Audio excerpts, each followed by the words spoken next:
नमस्कार दोस्तों, स्वागत है आप सभी का रोशन सा स्टडी पॉइंट पर। और आज मैं लेकर आ गई हूँ आपके लिए क्लास 12th के होम साइंस का चैप्टर नंबर 3, जिसका हमारा नाम रहने वाला है जन पोषण और स्वास्थ्य।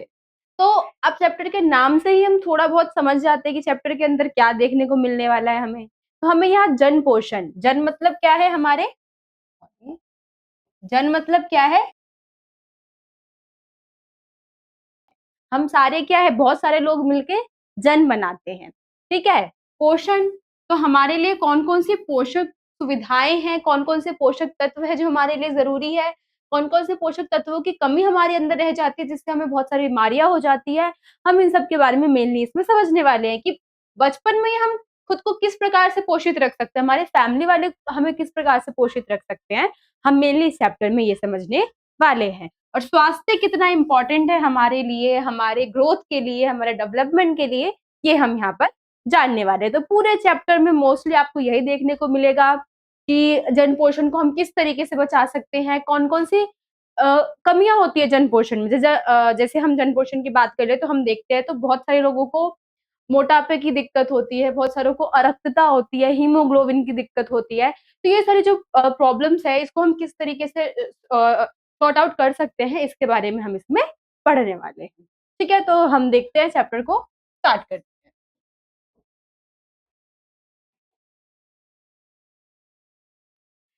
तो फर्स्ट यहाँ हमारा जन पोषण ही है। ठीक है, जन पोषण का मतलब हम जान चुके हैं, अगर आपसे आएगा तो जन पोषण का अर्थ ही यही है जहां पर हम लोगों को पोषित कर रहे हैं, लोगों को जागरूक कर रहे हैं, हम उनको बता रहे हैं कि किस तरीके से वो पोषित होंगे। जैसे आप भी देखते हैं कि सरकार द्वारा बहुत सारे जो है हम बोलते हैं ना, मुहिम चलाई जाती है कि यहाँ पर इस चीज की मुफ्त जांच हो रही है। अगर आप हॉस्पिटल में नहीं जा सकते हो, महंगी महंगी फीस नहीं दे सकते हो, तो आपके एरिया में एक छोटा सा कैंप बिठाया जाता है और वहां पे आपकी जो भी जांच वगैरह उसको मुफ्त या फिर कम दाम में किया जाता है ना। तो इस तरीके से हम क्या करते हैं, लोगों को जागरूक करते हैं। जो लोग अफोर्ड नहीं कर सकते हैं महंगे महंगे बिल्स वगैरह जो भी है, या फिर किसी काम की वजह से, किसी भी रीजन की वजह से हॉस्पिटल नहीं जा पा रहे हैं, तो उनके एरिया के आसपास की गवर्नमेंट द्वारा कुछ ऐसी जो ऑर्गेनाइजेशन है उसको तैयार की जाती है, जो कि लोगों को क्या करती है, सूचित करती है, जागरूक करती है, उनकी देखभाल करती है, या उनको बताती है कि किस तरीके से वो स्वस्थ रह सकते हैं। ठीक है, तो यही है हमारा जन पोषण और स्वास्थ्य के अंदर। जन पोषण और स्वास्थ्य का लक्ष्य, अब इसका क्या लक्ष्य है, एम क्या है, जो अर्थ होता है वही इसका एम है। ठीक है, देख लेते हैं। पोषण, कुपोषण और अतिपोषण दोनों को रोकना, लोगों को पोषण स्तर ठीक रखना। अब आप जानते होंगे, शायद 11th में है आपका, कि कुपोषण दो टाइप के हैं, एक अतिपोषण और एक कुपोषण। ठीक है, अतिपोषण में क्या होता है, व्यक्ति अपनी उम्र के हिसाब से, जितना उसका उम्र है उसके हिसाब से उसका वजन बहुत ज्यादा होता है, उसके अंदर बहुत सारी बीमारियां देखने को मिलती है, मोटापा हो जाता है, हृदय से रिलेटेड रोग जो है, हार्ट रिलेटेड रोग जो है वो हो जाता है। और कुपोषण की बात करें तो अपनी एज के अकॉर्डिंग बच्चे का जो बीएमआई है वो बहुत लो होता है।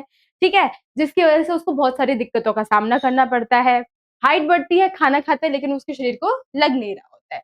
तो इस तरीके से क्या है, हम देखते हैं कि पोषण की दो समस्याएं हमें देखने को मिलती है। तो हमारा लक्ष्य यही है कि हम लोगों को क्या करें, जागरूक कर सके कि वो किस प्रकार से कुपोषण या फिर अतिपोषण से बच सकते हैं और अपना स्तर जो है पोषण से रिलेटेड जो है उसको सामान्य बनाकर रख सकते हैं।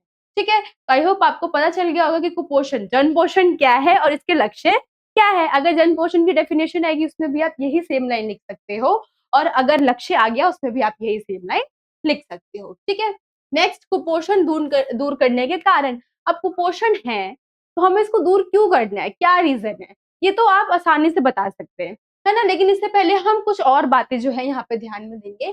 कुपोषण की वजह से इन बातों पर ध्यान देना आवश्यक है। फर्स्ट, थोड़ा सा मैं बता देती हूँ कुपोषण को दूर करने की क्यों आवश्यकता है। तो ऑब्वियस सी बात है, हम यहाँ कुपोषण की दोहरी मार, हमारा भारत जो है वो दोहरी मार झेल रहा है। यहाँ पे अतिपोषण भी है और कुपोषण भी है, जिसकी वजह से क्या है, हमारे जो युवा है, यूथ जो मोस्टली जो कुपोषण वगैरह है वो बच्चों में देखने को ज्यादा मिलते हैं। अगर स्टार्टिंग से ही बच्चे जो है वो स्वस्थ नहीं रहेंगे, उनकी पोषण स्थिति सही नहीं होगी, तो हमारा डेवलप जो भारत है वो डेवलप कैसे हो पाएगा, बहुत सारी दिक्कतें हमें देखने को मिलेगी। हम फ्यूचर में और देशों से पीछे हो जाएंगे, आर्थिक स्थिति हमारी पीछे रह जाएगी, है ना। तो ऐसी समस्या हमें देखने को मिलेगी। या फिर वो बच्चा जो है वो लाइफ ज्यादा अच्छी तरीके से नहीं जी पाएगा जैसे उसको जीना चाहिए था, जैसे एक नॉर्मल बच्चा जो है वो जीता है। तो इसीलिए हम क्या करते हैं, तो लोगों को हम जागरूक करते हैं ताकि वो कुपोषण को दूर करे, उससे बचे, अपनी पोषण स्थिति को एक सामान्य वे में रखें। ठीक है? अब हमें किन बातों का ध्यान देना ज़रूरी है जब ऐसी कोई समस्या है या कुछ हो, कि हम कैसे जान सकते हैं कि बच्चा कुपोषित है या फिर नहीं है? भारत में 5 से 1 बच्चा कम वज़न भारत में हर 5 से 1 बच्चा कम वज़न 2.5 किलो से कम का पैदा होता है। तो जन्म के साथ ही आप देख रहे हैं कुपोषण का जो दौर है वो चलता हुआ आ जाता है। बच्चा क्या है, जन्म में ही या तो माँ ने सही से डाइट वगैरह नहीं लिया है, या फिर जो माँ के आस-पास के लोग हैं उन्होंने उसको सही से डाइट नहीं लेने दिया है। ये किसी भी रीज़न से हो सकता है कि स्टार्टिंग से ही माँ के अंदर किसी तरीके की कोई दिक्कत रही हो, कोई कमी रही हो, जो उसको न्यूट्रिशन वगैरह ना मिल रहा हो। जिस वजह से क्या हो गया है कि हर 5 में से 1 बच्चा कुपोषित पैदा हो रहा है। इससे बच्चे का विकास रुकता है। ऑब्वियस सी बात है, बच्चे के माइंड पे भी इफ़ेक्ट पड़ेगा। अगर वो पूरे टाइम कमज़ोर रहेगा, वीक रहेगा या फिर ज़्यादा ही मोटा हो जाएगा, तो पढ़ाई-वढ़ाई पे तो उनका ध्यान लग ही नहीं पाएगा, वो कोई भी एक्टिविटी कर ही नहीं पाएगा। एक जो कुपोषित है, वो तुरंत करते ही थक जाएगा, और दूसरा जो अति पोषण से कुपोषित है, वो क्या करेगा? वो तो जाएगा ही नहीं वो काम करने के लिए, वो पहले ही मना कर देगा कि मेरे से होगा ही नहीं, क्योंकि उसका वेट जो है वो बहुत ज़्यादा बढ़ा हुआ रहता है। गरीब परिवार के बच्चों में दिमाग का विकास धीमी गति में होता है, और ये देखा जाता है। जो लोअर फैमिली के कुछ बच्चे होते हैं, मैं सबकी बात नहीं कर रही हूँ, ठीक है? कि मैं भी लोअर फैमिली से बिलॉन्ग करती हूँ। तो लोअर फैमिली के जो बच्चे होते हैं, यहाँ पे बात की जा रही है, मोस्टली देखा जाता है, क्योंकि उनके मम्मी-पापा पढ़े-लिखे नहीं होते। और यही उनके जो मम्मी-पापा के भी मम्मी-पापा होते हैं, वो भी पढ़े-लिखे नहीं होते हैं। तो इस तरीके से क्या है, उनकी ना चेन बनी हुई आ रही होती है। इसलिए देखा जाता है कि जो बच्चे होते हैं ना, उनको भी थोड़ा ज़्यादा एफर्ट लगा के पढ़ाना पड़ता है, ठीक है? और ऊपर से अगर उसको कुपोषण जैसी समस्या देखने को मिल जाएगी, तो ऑब्वियस सी बात है कि उसका विकास और ज़्यादा धीमा हो जाएगा। बच्चों और बड़ों में सूक्ष्म पोषक तत्वों की कमी, लोहा, vitamin A, zinc, vitamin C, vitamin D, iodine, folic acid और विटामिन बी 12। अब यहाँ पे बता रखे कि इस तरीके की कमियां जो है वो बच्चों के अंदर देखी जाती है। ये सारे जो विटामिन की कमी है, जिसकी वजह से बच्चों में अति पोषण या कुपोषण की समस्या देखने को मिलती है। अगर यही ज्यादा हो जाता है, जब ये ज्यादा हो जाएगा तो ये क्या हो जाएगा, अति पोषण में आ जाएगा। और जब ये कम होगा तो किस में आ जाएगा, कुपोषण में आ जाएगा। आई होप आपको ये वाला टॉपिक पॉइंट जो है वो समझ में आ गया होगा। आप इसका स्क्रीनशॉट लेना चाहे तो ले सकते हैं। ठीक है, अब अगला हम देखते हैं कुपोषण के क्या नुकसान हैं। जैसे ही मैंने आपको स्टार्टिंग में बता दिया था, अगर आपको कुपोषण के नुकसान में लिखना चाहो तो आप लिख सकते हो। जैसे मैंने बताया था कि आर्थिक स्थिति वगैरह पे इफेक्ट डालेगा, बच्चा अपना विकास नहीं कर पाएगा, सामान्य बच्चों की जैसे नहीं रह पाएगा, उसके और भी बहुत सारी दिक्कतें जो है उसको देखने को मिलेगी। आप ये पॉइंट भी लिखते हो, अपनी तरफ से बना के भी लिखते हो, तो कोई दिक्कत नहीं है। बाकी यहाँ पर हम समझ लेते हैं कॉन्सेप्ट क्या है कुपोषण के नुकसान के। भारत में कुपोषण और अतिपोषण दोनों है। अगर इन्हें कंट्रोल में ना करे तो शारीरिक, मानसिक और दिमागी विकास खराब होता है। अब ऑब्वियस सी बात है कि अगर किसी भी प्रकार का कुपोषण समस्या, पोषण संबंधित समस्या है, तो हम क्या है, एक तरीके से हम बीमार की श्रेणी में आएंगे। जब बीमार की श्रेणी में आएंगे तो हमारा जो माइंड है वो सही से काम नहीं करेगा, हमारी बॉडी जो है वो हमारा साथ नहीं देगी कोई काम करने में। मैं तुरंत एक्साइटेड हो जाऊँगी कि हाँ, मुझे करना है, लेकिन मैं जाते ही वो काम करते ही थक जाऊँगी, मेरे से नहीं हो पाएगा।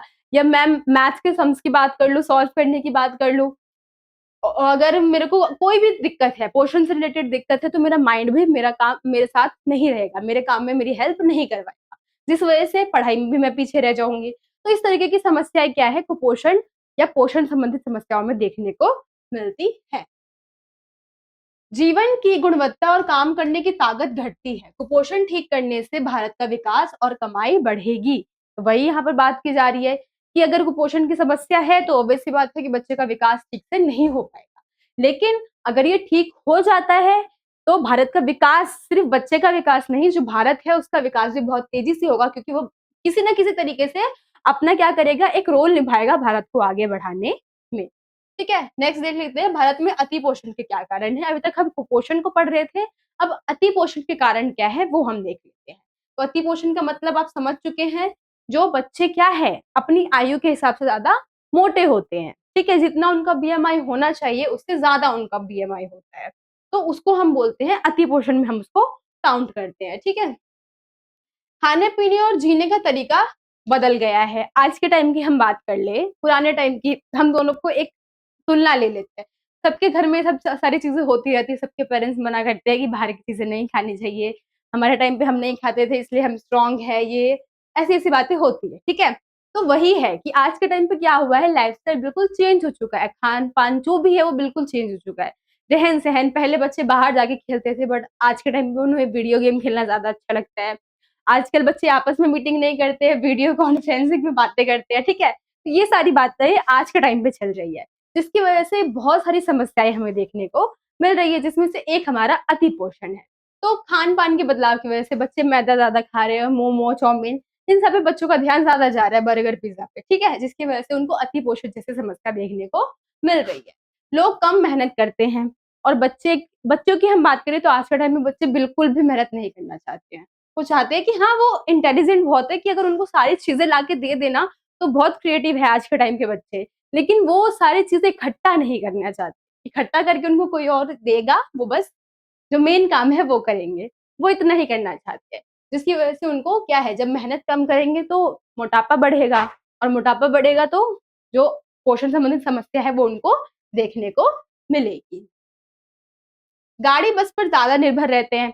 अब थोड़ी देर के लिए ही हम कहीं बाहर जाते हैं, हमें ऑटो चाहिए होता है, रिक्शा चाहिए होता है और आज के टाइम पे तो बाहर जाना बंद ही हो गया है। आज के टाइम पे अगर कोई भी चीज़ चाहिए तो ऑनलाइन ऑर्डर कर देते हैं, घर पे ही आ जाता है। जिसकी वजह से बाहर की एक्टिविटी बिल्कुल बंद हो चुकी है। कम पैदल चलते हैं, पैदल चलने के लिए तैयार नहीं होते आज के टाइम पे कोई भी। आप किसी भी घर में जाओगे, मिडल क्लास फैमिली में भी जाओगे तो वहाँ कब एक ना एक गाड़ी आपको देखने को मिल जाएगी जिस पे लोग ट्रैवल करते हैं। तो क्या हो गया है कि अब लोगों ने पैदल चलना बिल्कुल कम कर दिया है। घर से बाहर खेलना-कूदना कम हो गया है, जैसे मैंने आपको बताया वीडियो गेम पे ज़्यादा फ़ोकस किया जा रहा है, बच्चे घर में ही रहते हैं, घर में ही उनको सब कुछ मिल जाता है और घर में ही वो लोग खुश रहते हैं, बाहर जाना उन्होंने बिल्कुल छोड़ दिया है। बच्चे मैदान में नहीं खेलते हैं, तो क्या है दोनों सेम पॉइंट हो जाएगा। तो इस सब दिक्कतों की वजह से हमें क्या है कुपोषण, अति पोषण जैसी समस्या देखने को मिल रही है। जब हमने बाहरी एक्टिविटी को बिल्कुल बंद कर दिया है, हम बिल्कुल बाहर नहीं जा रहे हैं, अपने घर में ही बैठे रहते हैं, गेम्स वगैरह नहीं खेलते हैं, पैदल नहीं चलते हैं, कोई भी काम करने के लिए हम एक्साइटेड नहीं होते हैं या फिर हम एक्साइटेड तब होते हैं जब उसकी सारा सामान जो है हमें हमारे आगे लाके रख दिया। उसके बाद हम बस बॉडी का यूज़ नहीं कर रहे हैं, बस अपने माइंड का थोड़ा बहुत यूज़ करके हमने कुछ क्रिएटिव चीज़ बना दी है।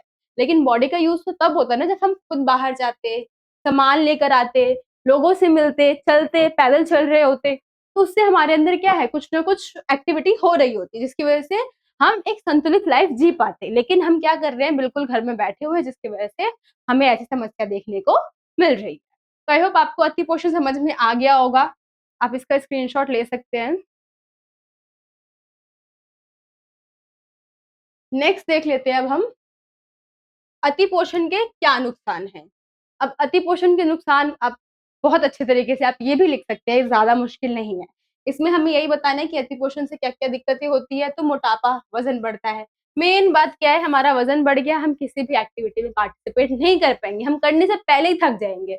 हम सोचेंगे मैं जाना तो चाहता हूँ लेकिन मैं जा नहीं सकता क्योंकि मुझे पता है मैं जाऊँगा, फिर उसके बाद मेरी रिज़ल्ट होगी, ये होगा, वो होगा, ऐसे सोच के हम क्या करते हैं पहले ही पीछे हट जाते हैं। हाई ब्लड प्रेशर, अब सुना होगा ना मोटा शरीर होता है बीमारियों का घर।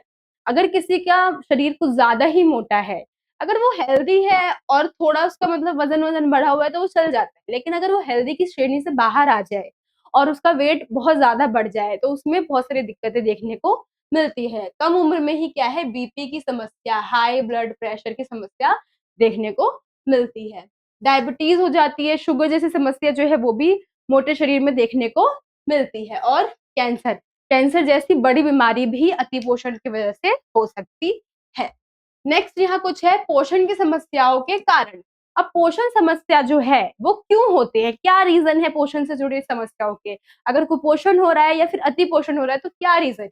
वो हम यहाँ पर जानते हैं। अपर्याप्त भोजन और गरीबी, ये किसके कारण है? हमारे कुपोषण के कारण है। कि क्या है बच्चे को अपर्याप्त भोजन, जितना भोजन उसको चाहिए उसकी आयु के हिसाब से उसको नहीं मिल रहा है। क्योंकि उसके घर में गरीबी है, वो एक टाइम का खाना अफ़ोर्ड कर सकते हैं, एक टाइम का खाना अफ़ोर्ड नहीं कर सकते हैं, जिसकी वजह से बच्चे का विकास सही से नहीं हो पा रहा है। शौचालय की कम सुविधा होना, अब आप जाएँगे ना ऐसी जगहों पे जहाँ बस्तियाँ वगैरह होती है, बहुत सारे लोग एक ही साथ रहते हैं, छोटी-छोटी गलियाँ होती है, उस जगह की बात करें हम 1 मिनट।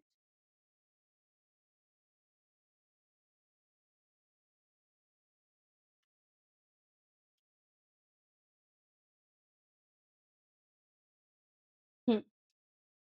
हाँ, तो मैं बता रही थी जहाँ पे छोटी-छोटी बस्तियाँ होती है, अगर उस जगह की हम बात करेंगे तो वहाँ पे क्या होता है कि हमें सुविधाएँ जो है बहुत कम देखने को मिलती है। एक शौचालय होता है जहाँ बहुत सारे फैमिली के लोग जा रहे होते हैं, जिसकी वज़ह से हमें दिक्कत होती है। अब साफ शौचालय नहीं होगा, एक ही शौचालय में अगर बहुत सारे लोग जाएँगे तो ऑब्वियस सी बात है वहाँ पे आस-पास गंदगी भी होगी, बैक्टीरिया भी होगा या कोई भी दिक्कत हो सकती है, जिसकी वज़ह से क्या है, बच्चों में बीमारियाँ पैदा हो जाती है और उनके अंदर पोषण संबंधित समस्याएँ जो है बीमारी होगी तो पोषक तत्व जो है ऑब्वियस सी बात है, जो कीटाणु, बैक्टीरिया जो उनके शरीर में हो जाएँगे, वो अगर वो भोजन ले भी रहे हैं तो उसको खाना शुरू कर देंगे और उसके शरीर के अंदर ही धीरे-धीरे क्या होता रहेगा, वो चीज़ें खराब होती रहेगी या कुछ ना कुछ रिएक्शन होता रहेगा जिसकी वज़ह से उसके अंदर पोषण संबंधित समस्या आ जाएगी।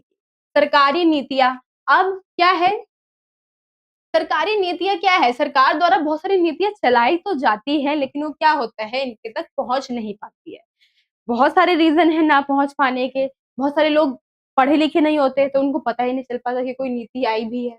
बहुत सारे लोग ऐसे होते हैं जो तैयार मतलब उनको पता है कि नीति आई है, लेकिन उस नीति के लिए जो डॉक्यूमेंट्स चाहिए होते हैं, वो उनके पास पूरे नहीं होते हैं। या अगर डॉक्यूमेंट्स चाहिए होते हैं, तो ऐसी दिक्कत आप भी देखते होंगे कि किसी के पेरेंट्स का नाम गलत होता है, किसी में बच्चे का ही नाम गलत होता है, किसी में कुछ का नाम गलत होता है, जिसकी वजह से क्या होता है कि गवर्नमेंट उन सब चीज़ों को रिजेक्ट करना स्टार्ट कर देती है, जिस वजह से लोग कोशिश ही नहीं करते उस जगह पर जाने की। स्वास्थ्य सेवाओं का ना मिल पाना। अब बहुत सारी स्वास्थ्य सेवाएँ जैसे कि इसी से रिलेटेड हम कर सकते हैं कि सरकार बहुत सारी स्वास्थ्य सेवाएँ लेकर आती है। निःशुल्क इलाज लेकर आती है, निःशुल्क जाँच वगैरह जो भी है वो अगर लेकर आ रही है सरकार, लेकिन वो सारी चीज़ें क्या है उन बस्तियों तक पहुँच ही नहीं पाती है जहाँ पर उनको पहुँचना चाहिए या जो बच्चे जिन बच्चों को ज़्यादा ज़रूरत है, उन तक ये सारी चीज़ें नहीं पहुँच पाती है। इसका भी कारण गरीबी, निर्धनता पढ़ाई ना कर पाना और यही सारी चीज़ें कि लोग क्या करते हैं अब गरीब है तो वो सोचते हैं कि हमें बस कमाना है। हम कमाएँगे, अपने बच्चों को अपने साथ एक जगह से दूसरी जगह लेकर जाएँगे, वहीं पे काम करना जहाँ काम मिल जाएगा वहाँ हम रह लेंगे।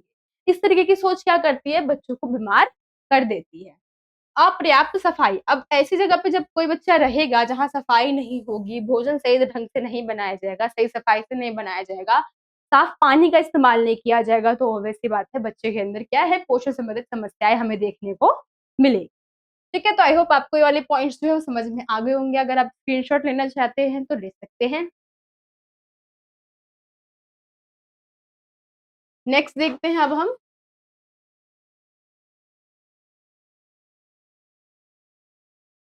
कुपोषण के परिणाम और कारण परिणाम। क्या सॉरी ये अलग से है परिणाम, कुपोषण के परिणाम और कारण। कुपोषण के क्या-क्या परिणाम हो सकते हैं? अगर किसी बच्चे को कुपोषण है, तो एट द एंड उसके साथ क्या होगा? और क्या है इसके कारण क्या है? इसके कारण जैसे कि हमने पीछे पढ़ ही लिया है, कुपोषण के क्या-क्या कारण होते हैं, अतिपोषण के क्या-क्या कारण होते हैं। एक बार हम फिर से नज़र मार लेंगे, लेकिन यहाँ फर्स्ट हम परिणाम देख लेते हैं, अगर किसी बच्चे को कुपोषण जैसी समस्या है, तो उसका अंत में क्या होगा? उसका रिज़ल्ट क्या निकलेगा? वो हम यहाँ पे जानेंगे। तो बच्चे बहुत सारी बीमारियों से ग्रसित हो जाएँगे, ये तो हम जानते ही हैं। बच्चों का शारीरिक विकास नहीं होगा, मानसिक विकास नहीं होगा, भावनात्मक विकास नहीं होगा, बच्चा भविष्य में कुछ नहीं कर पाएगा, भारत में योगदान नहीं दे पाएगा, अच्छी लाइफ़ नहीं जी पाएगा। तो इस तरीके से आप क्या कर सकते हैं, पॉइंट इसके अंदर बना सकते हैं, अगर कुपोषण के परिणाम आते हैं तो। ठीक है, बाकी हम यहाँ पे भी देख लेते हैं क्या-क्या हमें बता रखा है। कुपोषण, अक्षमता और मृत्यु। व्यक्तिगत स्तर पर तुरंत कारण, कुपोषण, अक्षमता और मृत्यु, रोग, घरेलू, पारिवारिक स्तर पर छिपे हुए कारण, खाने की कमी। अब क्या है यहाँ बता रखे हैं कुछ हमें ये हेडिंग्स है, ठीक है? व्यक्तिगत स्तर पर कारण। अगर हम परिणाम की बात करें तो क्या है, कुपोषण से हमें अक्षमता और मृत्यु जैसी समस्या देखने को मिलती है। जिसमें से फर्स्ट कारण है व्यक्तिगत स्तर पर।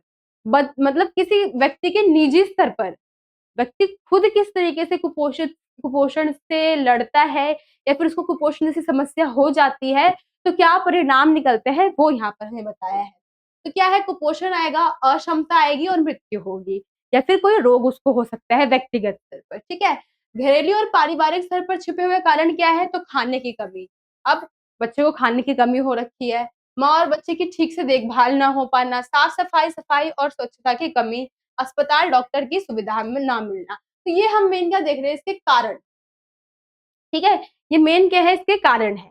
इसके कारणों में ये आएगा कि खाने की कमी है, माता-पिता का माँ का सही से ध्यान नहीं दिया जा रहा है, पानी नहीं है, स्वच्छता नहीं है, अस्पताल, डॉक्टर की सुविधा नहीं मिल पा रही है। इस वजह से क्या है, हमें कुपोषण जैसी समस्या हो रही है। अगर इसके परिणाम की बात करें, तो इसमें क्या होता है, बीमारी होती है, अक्षमता होती है, बच्चे की मृत्यु हो सकती है, बच्चे का विकास रुक सकता है। जो मैंने आपको बताया था, मानसिक, भावनात्मक, शारीरिक विकास में कमी हो जाती है। भारत में वो किसी तरीके का योगदान नहीं दे पाएगा, एक स्वस्थ लाइफ नहीं जी पाएगा और हमेशा बीमार ही रहेगा। तो इस तरीके से आप परिणाम के अंदर लिख सकते हैं। परिणाम में ज़्यादा पॉइंट नहीं है क्योंकि 3 पॉइंट यहाँ पे मैंने लिख रखे हैं, तो आप चाहो तो जो मैंने बोला है वो आप लिखोगे तो आपका बिल्कुल सही होगा, ठीक है? तो आई होप आपको ये पॉइंट्स जो है समझ में आ गए होंगे। आप इसका स्क्रीनशॉट ले सकते हैं। ठीक है, नेक्स्ट देखते हैं अब हम। इसके मूलभूत कारण क्या है, मेन रीजन क्या है, कुपोषण जैसी समस्या जो है या अतिपोषण जैसी समस्या जो है, तो इसका मेन रीजन क्या है वो अब हम यहाँ पे जानेंगे। जैसे आप इसमें पढ़ाई ले सकते हैं, गरीबी ले सकते हैं। अगर आप ये सारे पॉइंट लेंगे आपको चलेगा, बिल्कुल बहुत अच्छे तरीके से चलेगा, नहीं दौड़ेगा। मैम या जो भी टीचर आपका चेकर होगा वो बहुत अच्छे नंबर आपको देगा। बाकी हम यहाँ पे भी देख लेते हैं। तो फर्स्ट क्या है, संसाधनों की कमी।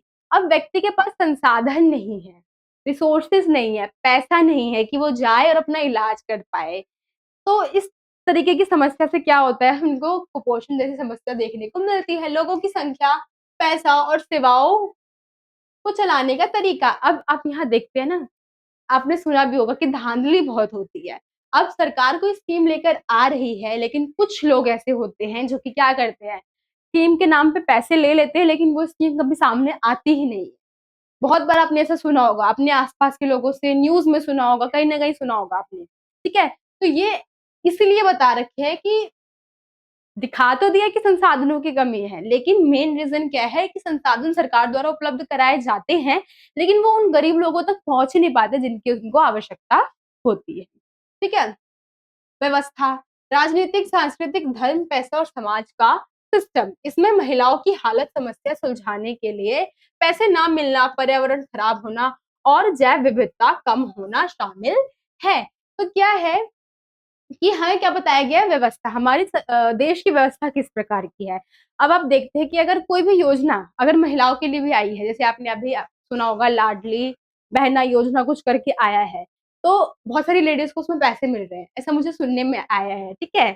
तो अब क्या है, वो पैसे जा रहे हैं लेडीज़ है उनके अकाउंट में, क्या वो लेडीज़ अपने लिए खर्च करेगी? बिल्कुल भी नहीं कर सकती है। मतलब 100 में से मैं 100% श्योर होके बोल सकती हूँ कि लेडीज़ उस पैसे का यूज़ नहीं कर रही होगी। 1% हो सकता है कि कुछ हो ऐसी जो कि खुद के लिए स्टैंड लेना जानती हो, तो खुद के लिए बचा के रखेगी उसको। लेकिन अगर 99.9% लेडीज़ की बात करें, महिलाओं की बात करें, तो ये जो पैसे होंगे अगर उनके अकाउंट में जा रहे हैं, तो वो यही सोच रही होगी कि धीरे-धीरे पैसे इकट्ठा करके मैं अपने घरवालों की हेल्प करूँगी। या फिर बहुत सारे जो उनके हस्बैंड होंगे या घर वाले होंगे, किसी न किसी वजह से वो अकाउंट से निकाल ले रहे होंगे, उनको किसी चीज़ की कमी होगी, तो तुम यही बोलेंगे तुम पैसे लेके क्या करोगे? पैसे हमें दे दो। तो ये जो हमारी व्यवस्था है, जो कि हमारे यहाँ सोसाइटी में चली हुई आ रही है कि महिलाएँ पैसे लेकर क्या करेंगी या फिर उनको पैसे की क्या आवश्यकता है क्योंकि उनको सारी चीज़ें मिल जाती हैं। तो ये जो सोच है, वो महिलाओं को आगे नहीं बढ़ने देती है कि अब आगे हो सकता है कि किसी प्रकार की दिक्कत उनके सामने आ जाए, किसी प्रकार की बीमारी, कोई भी समस्या उनके सामने आ जाए, तो वो खुद की सेविंग्स कभी रख ही नहीं पाती है खुद के इलाज के लिए। फिर उनको at the end family member से माँगना पड़ता है, अपने हस्बैंड से, अपने फादर से या फिर किसी से भी, जो भी है, उससे माँगना पड़ता है और उनको फिर बहुत सारी चीज़ें सुनने को भी मिलती है, ठीक है? तो ये हमारे यहाँ की हार्श रियलिटी है, जो कि हमारे सिस्टम में ही देखने को मिलती है। राजनीतिक स्तर की हम बात करें तो बहुत सारी स्कीमें आती हैं, लेकिन वो घर पर आते ही बँट जाती हैं। वो महिलाओं की ना होकर पूरे परिवार वालों की हो जाती है, ठीक है? संभावित संसाधन, पर्यावरण, टेक्नोलॉजी और लोग। तो क्या है, अब संभावित कारण भी है, जैसे कि हमारा पर्यावरण है, टेक्नोलॉजी हम अपने पर्यावरण की ही बात कर ले तो इतना दूषित है कि व्यक्ति चाहकर भी क्या कर रहा है, अपना विकास सही से नहीं कर पा रहा है। उसको ना न किसी तरीके की समस्या देखने को मिलती है क्योंकि हमने एनवायरनमेंट को ही इतना खराब कर दिया है। और जो भी टेक्नोलॉजी वगैरह आई है, हमने कंपनियाँ वगैरह बना ली है, एस्टेब्लिश कर लिया है, ये सारी चीज़ें भी हमारे क्या है इसके अंदर ही आएँगे। आप इसमें ले सकते हैं, धन ले सकते हैं, क्योंकि धन एज़ एन एग्ज़ाम्पल हमने ले लिया है, पैसा हमने ले लिया, लेकिन आप धन ले सकते हैं, गरीबी ले सकते हैं और क्या ले सकते हैं? तो साक्षरता दर ले सकते हैं, ठीक है? इसके अंदर ये 3 पॉइंट्स भी आ सकते हैं। तो आई होप आपको ये भी टॉपिक जो है वो समझ में आ गया होगा। आप इसका स्क्रीनशॉट ले सकते हैं। अब हम नेक्स्ट टॉपिक देख लेते हैं, हमारा क्या है? पोषण। भारत में पोषण संबंधित समस्या। अब हम भारत के कुछ पोषण संबंधित समस्याओं को जानने वाले हैं कि भारत में पोषण से रिलेटेड हमने अभी तक कुपोषण पढ़ लिया, अतिपोषण पढ़ लिया, लेकिन अब हम कुछ मेजर बीमारियों के बारे में पढ़ेंगे, जिसकी वजह से क्या है, कुछ लोगों में, कुछ बच्चों में ही देखने को मिलती है, लेकिन ये बीमारियां इतनी भयंकर होती है जिससे बच्चा अपना पूरा लाइफ क्या करता है, झेलता रहता है। एक बार को अगर हम कुपोषण और अतिपोषण की बात करें तो हम अपनी मेहनत से, जागरूकता से हम चाहे तो खुद को ठीक कर सकते हैं।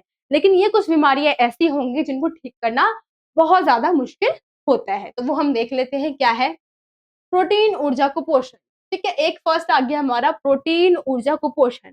ये बीमारी आ सकती है एक पॉइंट में, ठीक है? भारत में पोषण संबंधित समस्या में कौन सी बीमारी देखने के लिए देखी जाती है? तो प्रोटीन ऊर्जा कुपोषण। इसका क्या कारण है? खाने में ऊर्जा और प्रोटीन की कमी होती है। इसमें क्या है? प्रोटीन और ऊर्जा की कमी होती है। उसको हम क्या बोलते हैं? प्रोटीन ऊर्जा कुपोषण। खतरा किसको होता है? तो बच्चे, बूढ़े और क्षय रोग, एड्स जैसे रोग से ग्रसित लोगों को। क्या है? बच्चे, बूढ़े। अब क्या है, इनकी इम्यूनिटी सिस्टम बहुत वीक होती है, जो हमारे बच्चे होते हैं, जो बुजुर्ग होते हैं, तो इनको बहुत ज्यादा इफेक्ट करती है ये जो बीमारी है। और क्षय रोग वाले और एड्स जैसी समस्या वाले जो लोग होते हैं, जिनको सांस की दिक्कत होती है या फिर जिनको एड्स जैसी प्रॉब्लम होती है, उनके लिए क्या है, ये बहुत खतरनाक बीमारी होती है। जाँच, वज़न और लंबाई नाप कर। अब क्या करते हैं, हम हाइट भी देखते हैं कि एज के अकॉर्डिंग एक लिमिटेड हाइट भी होनी चाहिए, ठीक है? वो सही है या फिर नहीं है, और वेट एज के अकॉर्डिंग है या फिर नहीं है, ठीक है? अब इसके 2 प्रकार हैं। अब प्रोटीन ऊर्जा कुपोषण में ही हम 2 बीमारियाँ देखने वाले हैं यहाँ पर, जिसमें एक है हमारा मरासमस और दूसरा क्वाशियोरकर। अब ये बहुत इम्पोर्टेंट है, ये एग्ज़ाम में आता है। एमसीक्यू में भी आ सकता है कि प्रोटीन ऊर्जा कुपोषण संबंधित कौन सी बीमारी है, तो हमारी 2 कौन सी है? मरासमस और क्वाशियोरकर, ठीक है? मरासमस में क्या है? भोजन और ऊर्जा दोनों की कमी से होती है। इसमें भोजन की कमी भी होती है बच्चे के अंदर और ऊर्जा की कमी भी होती है। क्वाशियोरकर में क्या है? सिर्फ प्रोटीन की कमी से होता है। इसमें बच्चे के भीतर क्या होती है? प्रोटीन की समस्या। बच्चे की बात कर ले, बूढ़ों की बात कर ले, तो उसमें प्रोटीन जैसी समस्या हमें देखने को मिलती है, ठीक है? स्क्रीनशॉट ले सकते हैं आप इसका।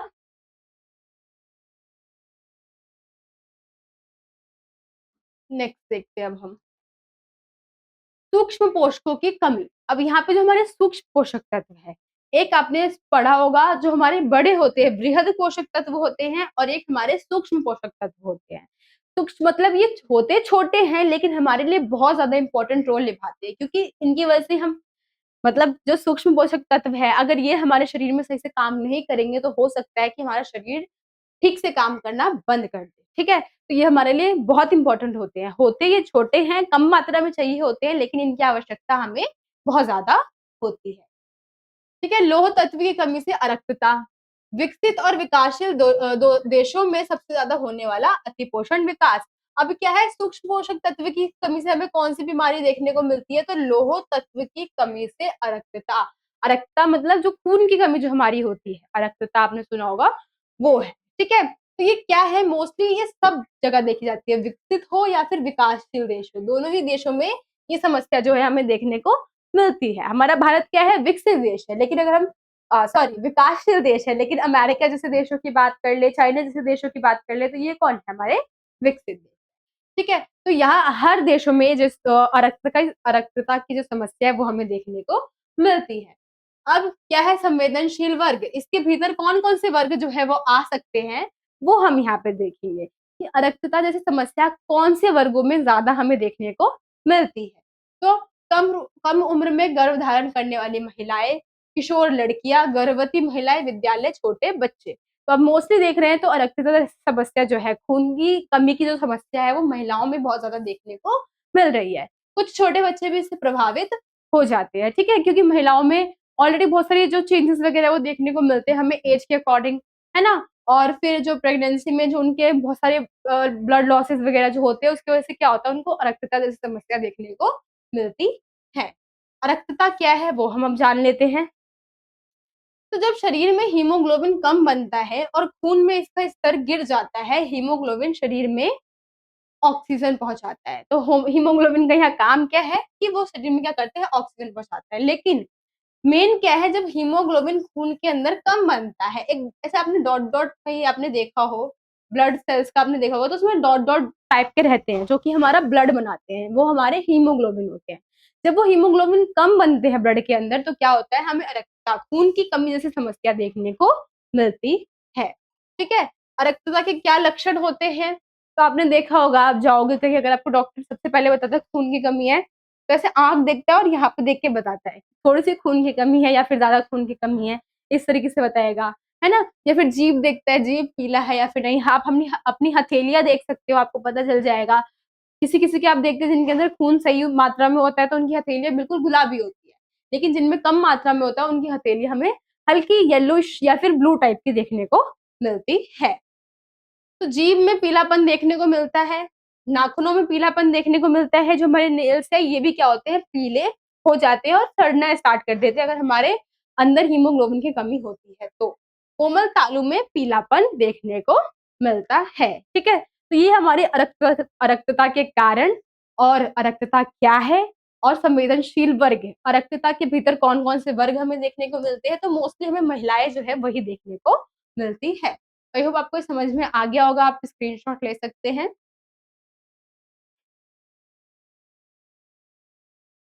ठीक है, अब हम नेक्स्ट पॉइंट देख लेते हैं हमारा, विटामिन ए की कमी। विटामिन ए के काम क्या है और इसकी कमी से हमें क्या क्या दिक्कत होती है, अब हम यहाँ पर ये देखने वाले हैं। तो विटामिन ए क्या करता है, त्वचा और शरीर की ऊपरी परत को स्वस्थ रखकर आंखों की रोशनी ठीक रखता है। विटामिन ए की वजह से क्या हो रहा है कि हमारी जो स्किन है ये जो है ये ग्लो करती है, सही से अपना काम करती है। और साथ ही में क्या है कि अब क्या है, आंखों की रोशनी जो है वो भी हमारी विटामिन ए कहीं ना कहीं ठीक करके रखती है। शरीर का बढ़वार में मदद करती है, सॉरी ये थोड़ा मिसप्रिंट हो गया है। शरीर के जो हम विकास कर रहे हैं, शरीर का विकास जो हो रहा है, बढ़ जो रहे हैं हम, उसके अंदर ये हमारी थोड़ी बहुत हेल्प जो है वो करती है हमारी विटामिन ए। रोगों से लड़ने की ताकत देती है। तो विटामिन ए के द्वारा जो हमारे रोग होते हैं, तो रोग होते हैं बहुत सारे, ठीक है, हमारे शरीर के अंदर जो भी बैक्टीरिया एंटर करता है, तो विटामिन ए के द्वारा अगर वो पूर्ण रूप से हमारे शरीर में है, तो हम क्या करेंगे, जल्दी उस रोग से लड़ लेंगे। लेकिन अगर विटामिन ए की कमी हो गई तो क्या होगा, हमें उस रोग से लड़ने में थोड़ा टाइम लग जाएगा। ठीक है। अब कमी से होने वाली कौन कौन सी परेशानियां होती है वो हम देख लेते हैं। तो रथौंधी, मोस्टली हम बात करें तो विटामिन ए की किससे है, आंखों से रिलेटेड है। विटामिन ए में क्या हो जाएगा, रथौंधी हो जाएगी। छोटे बच्चों में अंधेपन की वजह जो होती है क्या है, विटामिन ए ही होती है। और पूर्ण पूर्ण तरीके से अंधा होना, तो वो भी क्या है कि उसके अंदर विटामिन ए की कमी बहुत कम मात्रा में पाई जाती है। विटामिन ए की कमी बहुत ज्यादा हो जाती है, जिस वजह से क्या होता है, वो पूरी तरीके से अंधे हो जाते हैं। इन्फेक्शन से लड़ने की ताकत कम हो जाती है। शरीर का बढ़वार रुक जाता है। यहाँ पे बढ़वार जो वर्ड है ना, ये क्या है, शरीर का विकास जो है वो रुक जाता है अगर विटामिन ए की कमी बच्चे के भीतर देखने को हमें मिलती है तो। ठीक है। तो आई होप आपको ये पॉइंट्स जो है वो समझ में आ गए होंगे, कितना इंपॉर्टेंट होता है हमारे लिए विटामिन ए, किस तरीके से वो हमारी हेल्प करता है, हमारे शरीर के विकास में मदद करता है, हमारे शरीर को बढ़ाता है या फिर आंखों को प्रोटेक्ट करता है, स्किन को प्रोटेक्ट करता है। तो ये सारी चीजें हमें विटामिन ए से ही देखने को मिलती है। आई होप आपने स्क्रीनशॉट ले लिया होगा। नेक्स्ट पॉइंट हम देख लेते हैं, आयोडीन की कमी से, आयोडीन की कमी के रोग। अब ये क्या है, आयोडीन हमारा नमक है, तो नमक की कमी से हमारे कौन कौन से रोग होते हैं वो हम यहाँ पे जानेंगे। तो मोस्टली नमक की कमी की हम बात कर ले तो या तो बच्चे जो है उनकी हाइट थोड़ी कम रह जाती है, या फिर जो गर्दन का एरिया है ये जो है हमारा फूल जाता है, इसको हम गलगंड नामक बीमारी बोलते हैं, जिसके बारे में हम आगे पढ़ेंगे। ठीक है। क्या है, दिमाग और शरीर के सामान्य विकास के लिए आयोडीन बहुत ज्यादा आवश्यक है। नमक जो है वो बहुत ज्यादा जरूरी है। हमें कम ही मात्रा में चाहिए नमक, क्योंकि अगर हम वो ज्यादा खा लेंगे तो वो भी हमारे लिए जहर का काम कर सकता है। भले ही कम मात्रा में चाहिए, लेकिन ये इतना आवश्यक है कि अगर इसकी कमी हमारे अंदर हो गई तो हमें बहुत सारे रोग जो है वो देखने को मिलेंगे। ठीक है। भारत में जहाँ ये समस्या ज़्यादा पाई जाती है, आयोडीन से रिलेटेड समस्या कौन-कौन से राज्य में हमें देखने को मिलती है भारत के, वो हम यहाँ पे देखेंगे। तो हिमाचल के क्षेत्र जैसे जम्मू-कश्मीर या अरुणाचल प्रदेश, ये यहाँ से यहाँ तक आयोडीन की समस्या हमें देखने को मिलती है भारत के अंदर। आंध्र प्रदेश, कर्नाटक, केरल और महाराष्ट्र जैसे एरिया में हमें देखने को मिलता है कि व्यक्तियों में क्या है, आयोडीन की कमी ज़्यादा मात्रा में पाई जाती है। आयोडीन की कमी से कौन-कौन से रोग होते हैं, अब हम ये देखने वाले हैं। तो फर्स्ट आईडीआईडी क्या है, सॉरी आईडीडी क्या है, तो खाने में आयोडीन कम लेने से पैदा होने से बुढ़ापे तक स्वास्थ्य खराब होता है। आईडीडी एक इस प्रकार की बीमारी के बारे में बता रखा है कि अगर आयोडीन की कमी हो गई है, तो ये पैदा होने से बुढ़ापे तक हमारा स्वास्थ्य जो है वो खराब करती हुई चलेगी। हम स्टार्टिंग से ही बीमार पड़ना स्टार्ट हो जाएँगे और एट द एंड जब हम मृत्यु तक हम जाएँगे अपनी एज तक, उस टाइम तक हमारे अंदर क्या होगी, कुछ ना कुछ हमें दिक्कत देखने को मिलती रहेगी। गलगंड क्या होता है, तो आयोडीन कम होने से थायरॉइड हार्मोन कम बनता है। थायरॉइड ग्रंथि इससे बनाती है। आयोडीन की कमी से थायरॉइड ग्रंथि बड़ी होती जाती है, इसे गलगंड कहते हैं। तो ये यहीं की बात हो रही है, ठीक है? गलगंड इधर की एरिया की बात हो रही है। एक थायरॉइड क्या है, हार्मोन होता है। अगर वो कम बन रहा है तो क्या हो रहा है यहाँ पे, थायरॉइड ग्रंथि क्या करती है, उसको बनाती है। लेकिन अब जब ये खुद ही हार्मोन जो है वो कम बन रहा है, इसका मतलब हमारे थायरॉइड ग्रंथि में ही कोई दिक्कत है, जिसकी वजह से थायरॉइड ग्रंथि क्या करती है, हार्मोन्स बाहर ना निकालने की वजह से खुद ही वो अपने एरिया पे बड़ी होती जाती है धीरे-धीरे, और बड़ी होने की वजह से क्या होता है, वो फैल जाती है, जिसकी वजह से हमें गलगंड जैसी समस्या देखने को मिलती है। गर्भ में नुकसान, गर्भावस्था में आयोडीन कम हो तो बच्चे का दिमागी विकास रुक जाता है और जन्म से विकृत हो सकती है। अगर प्रेग्नेंट लेडी सही से अगर नमक वगैरह नहीं ले रही होती, कंज़्यूम नहीं कर रही होती है अकॉर्डिंग टू जितना चाहिए होता है बॉडी को, तो उसके बच्चे के अंदर बहुत सारी दिमाग से रिलेटेड समस्या जो है वो हमें देखने को मिलती है। तो आई होप आपको आयोडीन से रिलेटेड समस्या समझ में आ गई होगी। आप स्क्रीनशॉट ले सकते हैं। ये हमारे सारे जो अभी तक हम पढ़ रहे हैं, सूक्ष्म पोषक तत्वों के बारे में पढ़ रहे हैं। सूक्ष्म पोषक तत्वों से कौन-कौन सी समस्या हमें देखने को मिलती है। नेक्स्ट देख लेते हैं अब हम। यहाँ पे जो बीमारियाँ अभी तक हमने पढ़ी है, उसकी आपको इमेज के साथ आप उसका नाम देख सकते हैं, क्योंकि बहुत बार होता है कि इमेज के साथ आपसे पूछ लिया जाता है कौन-सी बीमारी है, हम किस प्रकार से इससे बच सकते हैं, ठीक है? तो फर्स्ट क्या है हमारा यहाँ पे क्वाशियोरकर, प्रोटीन की कमी से होता है। क्या आप देख रहे हैं बच्चे का पेट कैसे फूला हुआ है? अगर पेट फूली वाली समस्या कहीं भी आएगी तो आप आँख बंद कर कर वहाँ क्वाशियोरकर लगा सकते हैं, क्योंकि ये प्रोटीन की कमी से हुआ है। नेक्स्ट क्या है मरासमस, मरासमस में आप देख रहे हैं जैसे ये बच्चे की हड्डियाँ, आप एक तरीके से समझ रहे हैं ना, बच्चा बिल्कुल व्यक्ति जब मर जाता है तो कैसा होता है, उसका शरीर बिल्कुल चिपक जाता है, उसकी त्वचा जो होती है हड्डियों से चिपक जाती है, तो बिल्कुल बच्चे का शरीर वैसा ही हो रखा है। इसलिए हम इसको मरासमस कह रहे हैं, भोजन और ऊर्जा की कमी से ये हमें देखने को मिलता है। रतौंधी तो ये विटामिन ए की कमी से होता है, अभी हमने पढ़ा है। आँखों से हमें दिखाई नहीं देता है।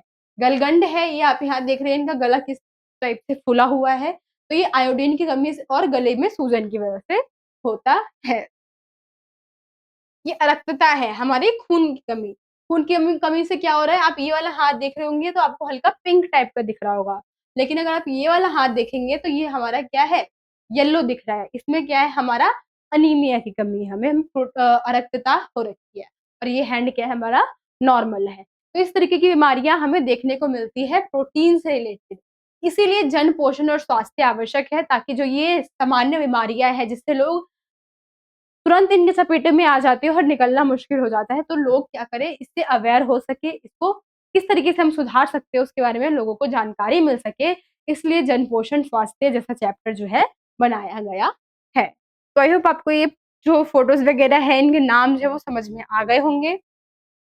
नेक्स्ट अब हम देख लेते हैं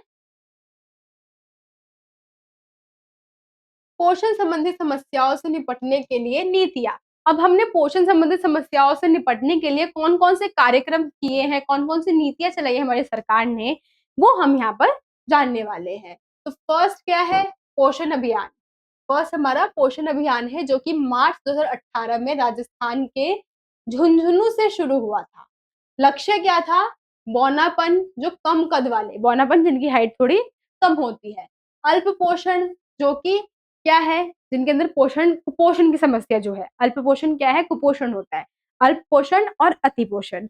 अल्प पोषण में जिसको बच्चे को जो है उनकी मोटापा क्या है, उनके एज के अकॉर्डिंग नहीं होती है, उससे कम होती है। और अति पोषण में जिनकी जो मोटापा है उनके एज के अकॉर्डिंग ज्यादा होती है, ठीक है। तो अल्प पोषण में क्या है, कम वजन वाले बच्चे जो है या फिर लोग जो है वो आते हैं।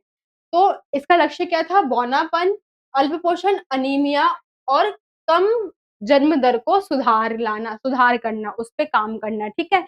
कि जो ये यहाँ पर हम देखते राजस्थान एक ऐसा एरिया है जहाँ पे महिलाएं, जो बच्चा अगर फीमेल जन्म लेती है तो क्या करते हैं, या तो जन्म पेट के अंदर ही, माँ के पेट के अंदर ही उसको मार देते हैं, या फिर जन्म के बाद उसको मार दिया जाता था। तो इस समस्या को दूर करने के लिए सरकार ने कौन सा कदम उठाया था, पोषण अभियान कदम उठाया था 2008 में। सभी पोषण योजनाओं की निगरानी करना था। चलाने वाले मंत्रालय कौन थे, महिला एवं बाल विकास मंत्रालय था। तो इसको किसने चलाया था, महिला एवं बाल विकास मंत्रालय द्वारा चलाया गया था। इसमें दो तरह के हस्तक्षेप थे, अल्पशील हस्तक्षेप, अल्प अवधि हस्तक्षेप क्या है कि इसको दो तरीके से चलाया गया था। एक जो कुछ टाइम के लिए होता है और एक जो होता है जो लंबे टाइम के लिए चलाया जाता है। तो अल्प मतलब क्या है, जो कि कुछ टाइम के लिए चलाया गया था, अल्प अवधि कुछ समय के लिए चलाया गया था। तो क्या है, इसमें सबसे पहले सीडी सेवाएं आती हैं, जन्म से 6 साल के बच्चे, गर्भवती और दूध पिलाने वाली माताओं के लिए था। इसमें क्या था, जो अल्प अवधि हमारी जो थी हस्तक्षेप, उसमें हम बच्चे को ले रहे थे और वो महिलाएं थी जो बच्चों को दूध पिलाती थी। मतलब अब ऑब्वियस सी बात है, हम जब जन्म से लेकर 6 वर्ष के बच्चों को ले रहे हैं तो इस टाइम पीरियड में जो इनकी माताएं होंगी उनके अंदर भी किसी न किसी प्रकार की कमी वगैरह होगी।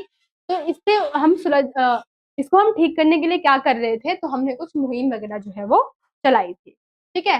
खाद्य पुष्टिकरण, नमक में आयोडीन मिलाना, नमक में आयोडीन मिलाना। तो हम क्या कर रहे थे, खाद्य पुष्टिकरण कर रहे थे। खाद्य को हम क्या कर रहे थे, एकदम सही। पुष्टिकरण क्या होता है कि हम उसको ठीक तरीके से देख रहे थे, पुष्टि कर रहे थे कि इन आयु वर्ग के बच्चों को या फिर माताओं को जो भोजन दिया जा रहा है उसमें सही प्रकार से आयोडीन मिक्स है या फिर नहीं है। क्योंकि हमने देख लिया कि आयोडीन से हमें कितनी प्रकार की समस्या जो है वो देखने को मिलती है, गलगंड हो जाता है, बौनापन हो जाता है, या फिर जो बच्चा होता है जन्म से लेकर 6 वर्ष की हम बात कर ले तो जन्म वाले जो बच्चे होते हैं, अगर माँ ने सही से आयोडीन नहीं लिया है तो उसके बच्चे के मानसिक विकास पर बहुत ज्यादा प्रभाव पड़ता है, ठीक है। इस तरीके की समस्याएं को निपटाने के लिए क्या किया था, हमने अल्प अवधि हस्तक्षेप किए थे। सस्ता पोषक खाना, महिलाओं के साथ मिलकर स्थानीय चीजों से कम दाम का पौष्टिक खाना बनाना। अब महिलाओं के साथ ही जुड़कर क्या किया जा रहा था, उनके ही एरिया में हमने क्या किया, कम जो लागत वाले संसाधन होते हैं उसको एकत्रित किया और एक इस प्रकार से भोजन बनाया जो कि महिलाओं के लिए कम दाम का भी हो और उनके लिए बहुत ज्यादा फायदेमंद भी हो। अब ऑब्वियस सी बात है ये अल्प अवधि ही होगा क्योंकि जन्म से लेकर 6 वर्ष, अब बच्चा हमेशा तो 6 वर्ष का या पैदा हुआ नहीं रहेगा ना, हाइट हाँ सॉरी एज बढ़ जाएगी उसकी, ऐसी माँ है। अब जैसे जैसे बच्चे की एज बढ़ेगी माँ की भी रिकवरी होती जाएगी। तो जब तक बच्चे का 6 वर्ष नहीं हुआ था उस टाइम तक हमने ये वाली योजना जो है उसको चालू की थी। और जब बच्चों का विकास होता जा रहा था तो हम क्या कर रहे थे, उस योजना को कहीं और लेकर चले जा रहे थे, ठीक है। सूक्ष्म पोषक पर नियंत्रण, बच्चों गर्भवती महिलाओं में लोहा, विटामिन ए, फॉलिक एसिड और आयोडीन की कमी दूर करना। तो जो मोस्टली हमें पोषक तत्व की कमी जिन रोगों से होती है, जिन विटामिन की कमी से होती है या फिर जिन भी तत्वों की कमी से होती है, हमारा ये योजना था कि हम क्या करें कि जो महिलाएं हैं या फिर जो बच्चे हैं उनको हम इस प्रकार का भोजन दें, इस प्रकार से आयोडीन वगैरह दें कि जिससे ये सारी चीजें जो है, विटामिन की कमी, लोह यस्क की कमी, फॉलिक एसिड की कमी या फिर आयोडीन की कमी, तो हम ये महिलाओं में, बच्चों में और जो भी हमारे समाज के संवेदनशील वर्ग है उनसे हम इसको छुटकारा दिला सके, ठीक है। तो आई होप आपको ये पॉइंट जो है समझ में आ गया होगा, आप स्क्रीनशॉट ले सकते हैं। नेक्स्ट देख लेते हैं अब हम लंबी अवधि योजनाएं कौन सी थी। तो हमने लंबे समय के लिए कौन कौन सी चीजें हमने अपनाई थी, अब हम यहाँ पर वो देखने वाले हैं। तो खाद्य सुरक्षा, सबको भोजन मिले इसकी व्यवस्था करना। तो सभी सभी वर्ग के लोग हैं उनको क्या हो, भोजन प्राप्त हो, क्योंकि भोजन एक ऐसा जरिया है जो कि हर लोग कंज्यूम करते हैं और भोजन से उनको ऊर्जा मिलती है। तो सभी के लिए भोजन बहुत ज्यादा आवश्यक है। तो भोजन सबको मिल सके इस प्रकार की योजना लंबे समय तक चलाई गई थी। खाने की आदत सुधारना, पोषण वाले खाने को उपलब्ध करवाना। तो जो हम गलत-गलत चीज़ें खा लेते हैं, बाहर की चीज़ें खा लेते हैं, कुछ भी जो हमारे शरीर में हज़म नहीं होता, तो उसको सुधार कर क्या किया था, जो पोषण देने वाले भोजन है, उसको उपलब्ध करवाया गया था। ठीक है? लोगों की डाइट को ठीक किया गया था, हमने खाने में सुधार किया था। गरीबी कम करना, ग्रामीण और शहरी गरीबों की गरीबी घटाना। जैसे कि अब क्या है, हम गरीबी किस प्रकार से घटा सकते हैं? गरीबी घटाना चुटकी बजाने जैसा तो है नहीं, है ना? तो क्या है, रोज़गार योजनाओं से हमने क्या किया, हमारी सरकार ने क्या किया था, तो रोज़गार योजनाएँ लेकर आई थी। जो गरीब लोग हैं उनको क्या किया था, रोज़गार दिया गया था, उनको काम दिया गया था, ठीक है? राशन वितरण प्रणाली चालू की गई थी, लोगों को मुफ्त राशन दिया जाता है। अगर आप अभी भी देखेंगे तो बहुत सारी जगहों पे होता है कि लोगों को क्या किया जाता है, राशन कार्ड बनवाया जाता है और उनको मुफ्त राशन दिया जाता है। और राशन में वो सारी चीज़ें दी जाती है जिससे व्यक्ति अपना जो पोषण स्तर है उसको सुधार सके। भूमि सुधार करने के लिए स्वास्थ्य और परिवार कल्याण में सुधार, खाने में मिलावट रोककर, मीडिया की मदद से पोषण की जानकारी देकर, पोषण कार्यक्रमों पर नज़र रखकर। तो इस तरीके से क्या किया गया था कि हमने एक लंबी अवधि योजना चलाई थी अपनी सरकार के द्वारा, और सरकार ने क्या किया था, तो बहुत सारे ऐसे कदम उठाए थे जिसकी वजह से जो व्यक्ति है, जो संवेदनशील वर्ग है, वो अपना विकास कर सके और पोषण संबंधित समस्याएँ जो व्यक्तियों के अंदर देखने को मिलती है, उससे हम निपट सकें। ठीक है, तो आई होप आपको ये पॉइंट्स जो है वो समझ में आ गए होंगे। आप स्क्रीनशॉट ले सकते हैं, कुछ ज़्यादा मुश्किल नहीं था इसमें। नेक्स्ट देख लेते हैं हम कार्यनीतियाँ। अब हमने कौन-कौन सी कार्यनीतियाँ चलाई है इसके लिए अब हम उसको जानने वाले हैं। हाँ, तो नेक्स्ट हम यहाँ पे कुछ कार्यनीतियाँ देख रहे थे। कार्यनीतियों की हम बात कर लें, तो ये भी वही है मोस्टली हम देखें तो, कि हमने कुछ ऐसी नीतियाँ वग़ैरह है हम लेकर आए हैं जिसकी वज़ह से क्या है, कि हमने लोगों में सुधार लेकर आया है किसी तरीके से। हमने लोगों के लिए कुछ चीज़ें की है, हमारी सरकार ने कुछ चीज़ें की है, जिसके द्वारा लोग क्या है, जन सामान्य क्या है, खुद को किसी तरीके से पोषण जैसी समस्याओं से ठीक रख पाता है। तो क्या है, आहार आधारित कार्यनीतियाँ। तो इसमें सबसे पहले हम लाभ देख रहे हैं जो कि हमारे फूड से रिलेटेड है। हमारी कार्यनीति का क्या नाम है? आहार आधारित कार्यनीति। इसके लाभ क्या है? लंबे समय तक काम करती है, कम खर्चीली है, ज़्यादा खाने से नुकसान नहीं होता है, हर संस्कृति और खाने की आदत में अपनाई जा सकती है। हमने कुछ फूड से रिलेटेड चीज़ें हमने लेकर आए हैं, हमारी सरकार लेकर आई है, जो कि जिसके द्वारा क्या हो रहा है, कि हम ये लोगों को दे रहे हैं, लोग अफ़ोर्ड कर सकते हैं, इसको खा सकते हैं, हर संस्कृति वर्ग के लोग, क्योंकि संस्कृति भी खाने पे बहुत बड़ा इफ़ेक्ट डालती है, ठीक है? हम अपनी संस्कृति के अकॉर्डिंग ही खाते हैं, कुछ लोग नॉन-वेज खाते हैं, कुछ नहीं खाते, किसी के घर में नॉन-वेज कोई खाता है, कोई नहीं खाता है, तो इस तरीके की समस्याएँ जो देखने को मिलती है। लेकिन जब सरकार द्वारा जो नीतियाँ चलाई गई है, उसमें हमने इस प्रकार का फूड बनाए हैं, जिसको हर संस्कृति के लोग खा सकते हैं। उपाय में क्या है, हमने क्या-क्या चीज़ें की है इसमें, खाने में बदलाव और 1 मिनट, हाँ, सही है। खाने में हमने बदलाव किए और विविधता लेकर आए हैं कि अब एक ही तरीके का खाना अगर हम डेली-डेली खाएँगे ना, तो उससे भी हमें पोषण संबंधी समस्याएँ होगी ही, ठीक है? तो हमने क्या किया है, खाने में बदलाव किया है, बहुत सारी विविधताएँ हम लेकर आए हैं ताकि खाना हम डेली चेंज करके खाएँ और हमारे अंदर जितने भी पोषक तत्व है, उसको हम ठीक रख सकें। घर में बागवानी करना, हम बाहर के हम देखते हैं, हमें देखने को मिलता है केमिकल्स होते हैं या फिर बहुत सारे हानिकारक चीज़ों का यूज़ किया जाता है। लेकिन अगर हम घर में ही बागवानी कर रहे हैं, घर में ही हम अपनी चीज़ें उगा रहे हैं, तो उससे क्या होगा? हम एक हेल्दी फूड जो है वो अफ़ोर्ड करेंगे, हम खाएँगे। हमें एक ये टेंशन नहीं रहेगी कि हम बाहर से लेकर आ रहे हैं तो ये चीज़ें हैं, ये खराब होगा, केमिकल यूज़ किया होगा, बैक्टीरिया होगा, ये सब हमें देखने को नहीं मिलेगा। हम अगर हम खुद से बनाते हैं तो ऑब्वियस सी बात है हम सफाई रखते हैं। हम अपने लिए बनाते हैं तो हम सफाई करके रखते हैं, ठीक है? पोषण और स्वास्थ्य की शिक्षा देना, जन-सामान्य को हम क्या करेंगे, शिक्षा देंगे, पोषण के बारे में बताएँगे, स्वास्थ्य के बारे में बताएँगे। भोजन में पोषण तत्व मिलाना और पुष्टिकरण करना। अब हम क्या करें, भोजन में पोषक तत्व जो है उसको मिला के हम लोगों को दे रहे हैं, जनसामान्य को दे रहे हैं, जैसे हमने यहाँ पे सुना था कि हमने क्या किया है, आहार आधारित कार्यनीति अपनाई है, जिसमें हम क्या करें, लोगों को पोषण आधारित चीज़ें हम दे रहे हैं और इसकी हम पुष्टिकरण भी करें कि जो पोषण संबंधी चीज़ें दे रहे हैं, वो सही है या नहीं, या फिर सही मात्रा में मिल रहा है या फिर नहीं। ठीक है, नेक्स्ट क्या है, पोषण आधारित या फिर औषधीय तरीका, भोजन से हम किस तरीके से हम पोषण को और ज़्यादा अच्छा कर रहे हैं, हम क्या कर रहे हैं उसमें औषधियाँ भी मिला रहे हैं, दवाइयाँ जो है वो भी हम ऐड करके लोगों को किस तरीके से उनको पोषक तत्व जो है उसको हम सही कर रहे हैं, वो हम यहाँ पे देखेंगे। तो कमज़ोर लोगों को पोषक सप्लीमेंट दिए जा रहे हैं जिससे कि वो क्या हो, पोषक संबंधित चीज़ों से वो लड़ सके और विकास कर सके। यह अल्पकालिक नीति है, ये कुछ टाइम के लिए, क्योंकि हम ये सप्लीमेंट्स में ज़्यादा टाइम के लिए नहीं दे सकते हैं। कुछ टाइम के लिए है ताकि लोगों को दिया जाए, हफ्ते में, महीने में, साल में 1 बार 2 बार दिया जाएगा, जिससे व्यक्ति क्या करेगा, अपना विकास करेगा और ठीक हो जाएगा। ठीक है? उसके बाद फिर ये क्या, उसको दवाई लेने की ज़रूरत नहीं है, सप्लीमेंट लेने की ज़रूरत नहीं होगी। महँगी पड़ती है, हर पोषक तत्व के लिए अलग-अलग लक्ष्य होते हैं। क्या है? इसमें कुछ चीज़ें बता रखी है कि थोड़ी-सी महँगी होती है, जो ये पोषण औषधि तरीका है, थोड़ी-सी महँगी हमें देखने को मिलती है। लेकिन अगर हम स्कूलों की बात करें तो आयरन की गोलियाँ जो है वो सब हमें दी जाती है, तो वो मुफ्त में प्रोवाइड करवाई जाती है, ठीक है? तो क्या है, यहाँ पे नीचे एक लाइन और दे रखी है कि पोषक तत्व की कमी के अनुसार हम क्या कर रहे हैं, तरीका दे रहे हैं। हो सकता है किसी में अलग तरीके की पोषक तत्व की कमी है जो कि ज़्यादा हैवी हो, ज़्यादा मुश्किल हो उसको ठीक करना, तो वो क्या हो सकता है, उनके लिए थोड़ी-सी महँगी हो सकती है। तो आई होप आपको ये भी पॉइंट्स जो है समझ में आ गया होगा, ये भी टॉपिक जो है आपको समझ में आ गया होगा। नेक्स्ट अब हम देख लेते हैं, भारत में पोषण कार्यक्रम और स्वास्थ्य देखभाल। किस प्रकार के पोषण कार्यक्रम हमने चलाए हैं और किस प्रकार की देखभाल हमने जनसामान्य को दी है, अब हम यहाँ पर वो देखेंगे। भारत में पोषण कार्यक्रम की सूची, सबसे पहले क्या है, एकीकृत बाल विकास सेवा। एकीकृत बाल विकास सेवा, हमने क्या किया है, इसमें बाल विकास की बात हो रही है, छोटे बच्चों की बात हो रही है। हमने क्या किया है, बाल विकास सेवा को लागू किया, हमारी सरकार ने इसको लागू किया है। पोषणहीनता नियंत्रण कार्यक्रम, अब पोषणहीनता, जो पोषण की कमी हो जाती है, उसके लिए भी सुधार के लिए सरकार ने बहुत सारी योजनाएं जो है वो चलाई है।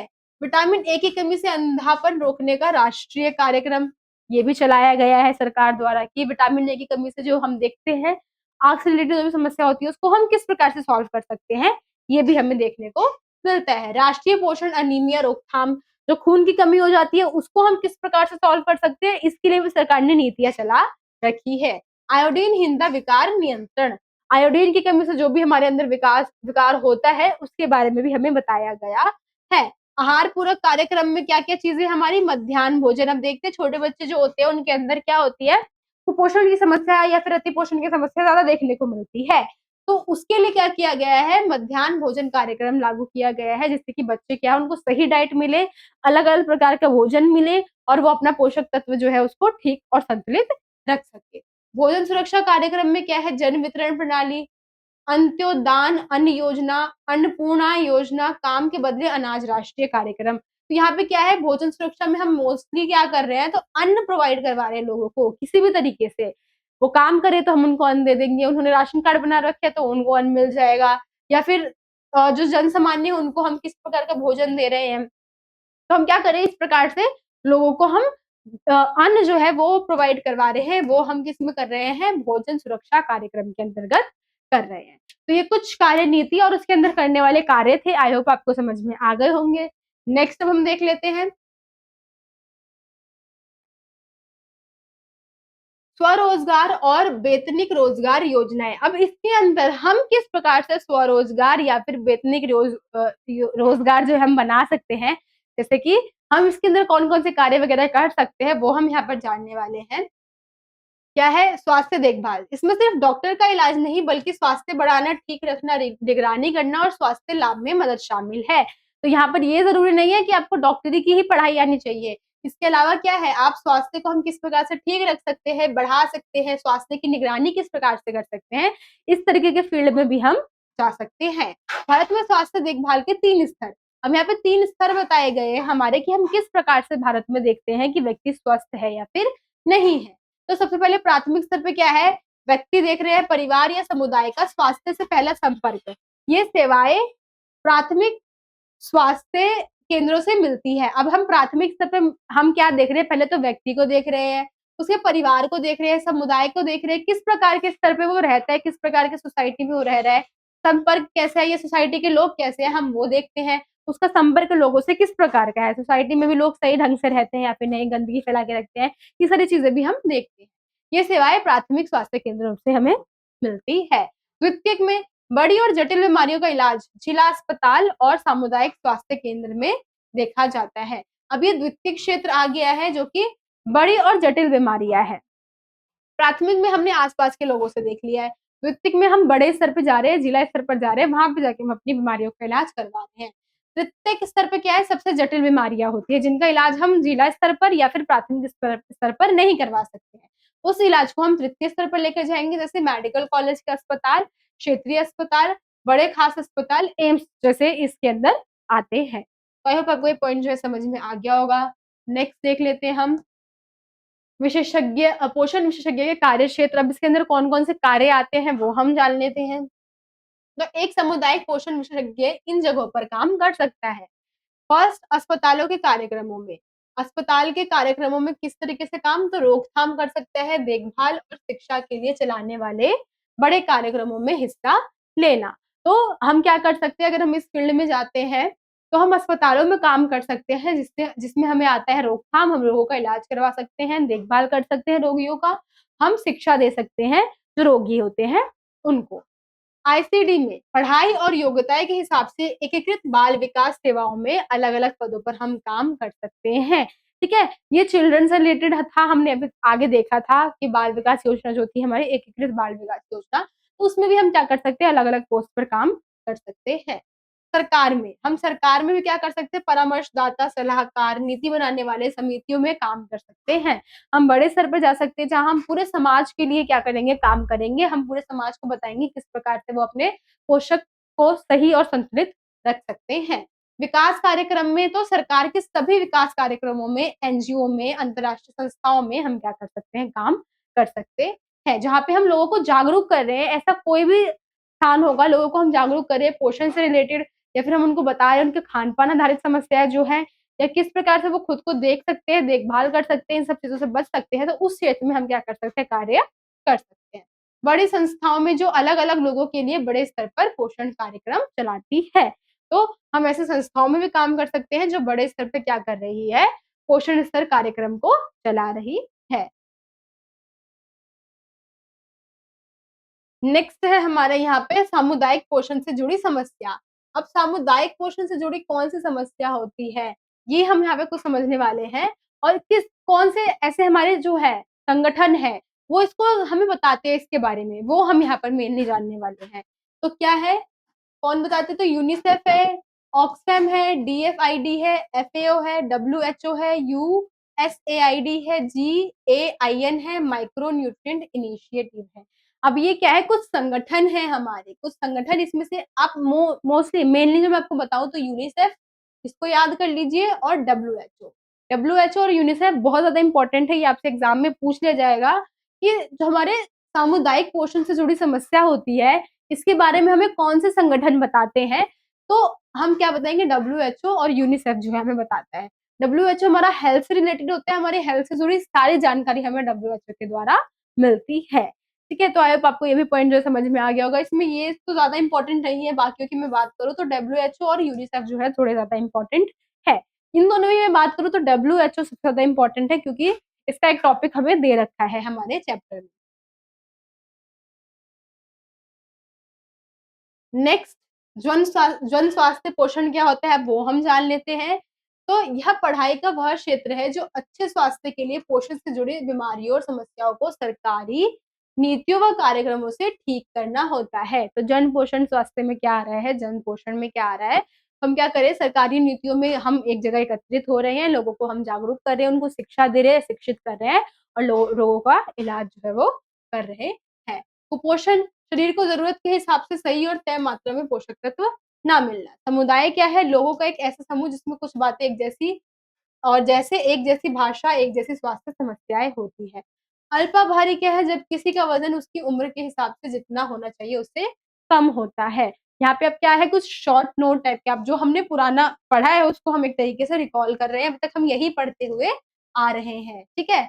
बौनापन, तो क्या था, जिसकी हाइट जो है कम होती है उसको हम बोलते हैं, तो जब किसी की लंबाई उसकी उम्र के हिसाब से नहीं होती है, उसे हम क्या बोलते हैं, तो उसको उसके उसकी हाइट क्या है, कम है, तो वो बौने की श्रेणी में आएगा। क्षयकारी क्या है, जब किसी का वज़न उसकी लंबाई के हिसाब से काफ़ी कम होता है। छिपी भूख, सूक्ष्म पोषक तत्वों की कमी और छिपी भूख कहते हैं। छिपी भूख क्या है, पोषक तत्वों की कमी के भीतर ही आता है। जन पोषण पेशेवर के कार्य, अगर कोई इस क्षेत्र में जाएगा तो उसको किस प्रकार के कार्य करने पड़ेंगे वो है, तो समस्या और उसकी व्यापकता की पहचान करनी पड़ेगी। पहले तो समस्या देखना पड़ेगा क्या है और उस समस्या का क्या रीजन है वो हम जानेंगे। समझना कि कैसे और क्यों ये समस्या पैदा हो रही है, क्या रीजन है समस्या के पैदा होने का, कार्य नीतियों की योजना बनाना, उन्हें लागू करना। कार्य नीतियों को हम लोगों के सामने लेकर आएंगे, लोगों के स्वास्थ्य के लिए उसके अकॉर्डिंग लेकर आएंगे कि लोगों के लिए सही या फिर नहीं है, और फिर उसको हम लागू करेंगे। उनके प्रभाव का मूल्यांकन करना कि हम जब स्वास्थ्य संबंधित जो भी समस्याएं हैं उसके लिए हम कुछ भी सॉल्व कर रहे हैं, तो किस प्रकार से ये जो मूल्यांकन है ठीक से हो रहा है या नहीं, जैसा हम चाहते थे वैसा रिजल्ट आया है या फिर नहीं, इसकी हम जांच करना आवश्यक होता है इसके भीतर। ठीक है, यहाँ कुछ शॉर्ट फॉर्म है जिसके फुल फॉर्म आपको देखने को मिलेंगे। पीएम है प्रोटीन ऊर्जा कुपोषण है, आईडीए है लोह तत्व की कमी से अरक्तता है, बीएडी है विटामिन ए की कमी है, आईडीडी है आयोडीनहीनता है, आईसीडी है एकीकृत बाल विकास सेवा है। ठीक है, तो इस तरीके से कुछ फुल फॉर्म भी आपसे आपके एग्जाम में जो है वो पूछे जाएंगे, तो आप यहाँ पर याद कर सकते हैं इसको भी, आप इसका स्क्रीनशॉट भी ले सकते हैं। बस यही हमारा जो चैप्टर है वो खत्म होता है। आई होप आपको सारा चैप्टर समझ में आ गया होगा, कुछ ज्यादा मुश्किल नहीं था। घूम फिर के पूरा चैप्टर हमारा पोषण, कुपोषण, अतिपोषण, अल्पपोषण और इससे संबंधित समस्याओं पर ही था। पूरे चैप्टर में हमने खाली यही सारी चीजें पढ़ी है। तो आई होप आपको वीडियो अच्छी लगी हो, एक्सप्लेन करने का तरीका अच्छा लगा हो। कहीं कोई कमी लगी हो तो कमेंट करके बताइएगा, और अगर वीडियो अच्छी लगी हो तब भी आप कमेंट करके जरूर बताइएगा। मिलते हैं आपसे अगली वीडियो में, जब तक के लिए